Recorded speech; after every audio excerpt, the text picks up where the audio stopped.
ইসলাম এবং দ্বীনের কাজ যখন আসবে তখন সব কিছু থেকে সবার উপরে থাকবে আমার দ্বীন, আমার ইসলাম। বলেন সুবহানাল্লাহ।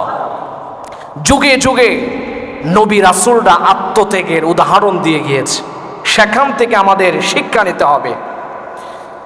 হযরতে জাকারিয়া আলাইহিস সালাতু ওয়াস সালাম তার স্বজাতিকে যখন তিনি তাওহীদের দাওয়াত দিতে শুরু করলেন, ইহুদিরা তার দাওয়াত গ্রহণ করতে রাজি নয়, দ্বীনের দাওয়াত গ্রহণ করতে রাজি হলো না। সিদ্ধান্ত গ্রহণ করল হযরতে জাকারিয়া আলাইহিস সালাতু ওয়াস সালামকে হত্যা করবে। এভাবে দৌড়াতে শুরু করলো, ধাওয়া করতে শুরু করলো। হযরতে জাকারিয়া নবীও দৌড়তে লাগলেন। সামনে একটা বড় গাছ পেলেন, আল্লাহ রাব্বুল আলামিনের কুদরতে গাছটা দ্বিখণ্ডিত হয়ে যায়। হযরতে জাকারিয়া গাছের ভিতর প্রবেশ করে তখন মিস্টার ইবলিস বলে দিল যে হযরতে জাকারিয়া এই গাছের ভিতর পড়েন, নাউজুবিল্লাহ। ইহুদিরা তখন ধারালো অস্ত্র নিয়ে এই গাছটাকে দ্বিখণ্ডিত করে ফেলল।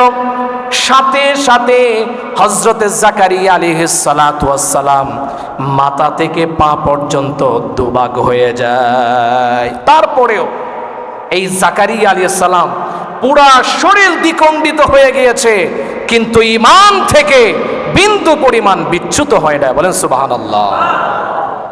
এটা হচ্ছে আত্মত্যাগের শিক্ষা। সব কিছু আসতে পারে, দ্বীনের স্বার্থে আমার জীবনকে উৎসর্গ করে দিতে হবে। কার জন্য? আল্লাহর জন্য।